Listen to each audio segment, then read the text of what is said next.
It's Angela from North Carolina, and we are making quiche. This is my quiche recipe from 1976. I couldn't wait for this cookbook to come out. I had been hearing about it. It was called Laurels Kitchen, the most wonderful vegetarian Bible that ever lived, and I've made this quiche recipe ever since. So first, I lightly baked my pie crust. Maybe 3 minutes, just so that it wouldn't be soggy. I have grated a block of Swiss, and it's in the bottom of my pan. I've gone ahead and filled it. It's an 8-ounce block. I reserved probably an ounce to put on top of my quiche.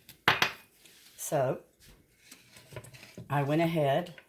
I beat in 3 eggs with 2 cups of milk. If you are not using store-bought milk, but you're using organic, then you might want to scald it first. Not organic, raw. These are my spices.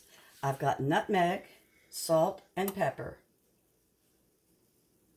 So the nutmeg is really important to a quiche. Now I'm going to get that mixed up. You mix it pretty well. You don't need a mixer, of course. I've got a spinach quiche in the oven right now, but here we've got one I'm working on. That's a wonderful combination. I've got fresh asparagus.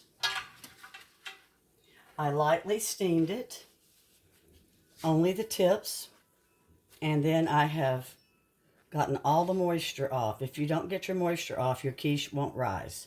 And then I have some tomato slices that for about an hour have been sitting, getting the moisture off, and they're going to go on top.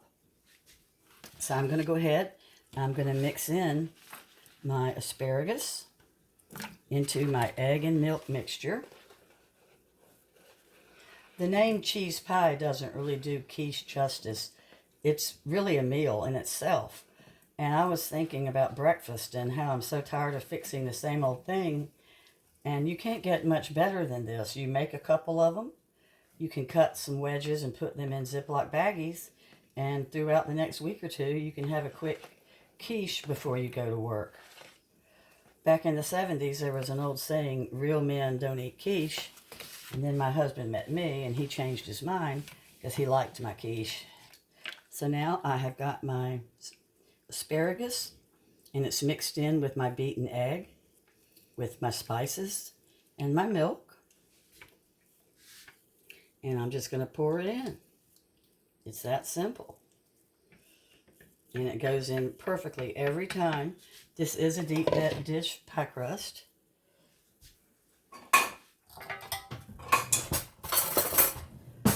Get my asparagus and stir it around in there. It's going to cook for 30 minutes. On 350. Keep an eye on it. I make little aluminum foil strips that I put around on it just like I do with any pie. Now the last step is right before you put it in. You just dab some little small amounts of butter. Now of course the recipe from 1970 said margarine.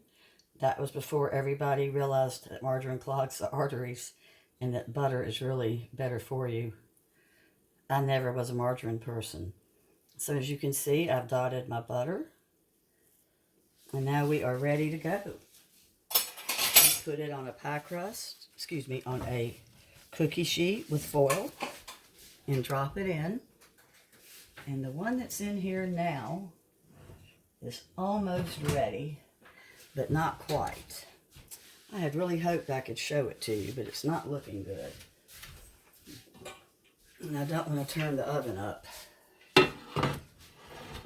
So I'm going to get another pan out.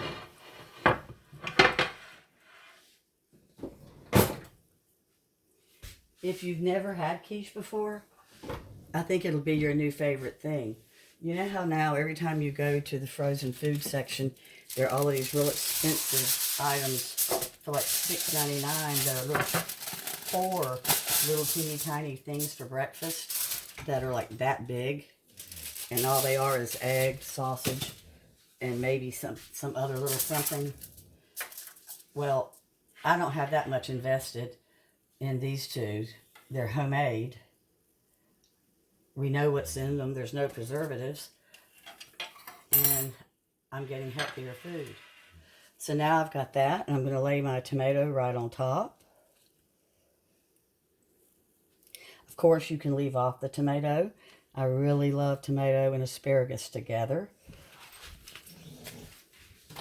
So we are moving right along here. Let me check again. I'm going to go ahead and show it to you, even if it's not finished, because I don't want you to have to stand here all day while I wait for it. So here we go. And I promise one of these days I'm going to learn how to edit, and I'll be able to show you this like with a fast forward.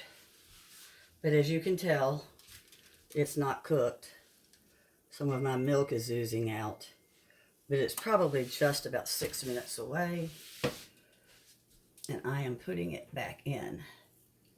I seem to remember back in the days when I used to make it a lot that I turned it up to 370, so I do think I'm going to do that. But try it for your family, and I think they'll love it. It's a meal in itself. You can have it for breakfast with cantaloupe, strawberries, blueberries, or you can have it for lunch, dinner with a salad. Thanks a lot for watching, and I hope you'll enjoy it. Take care.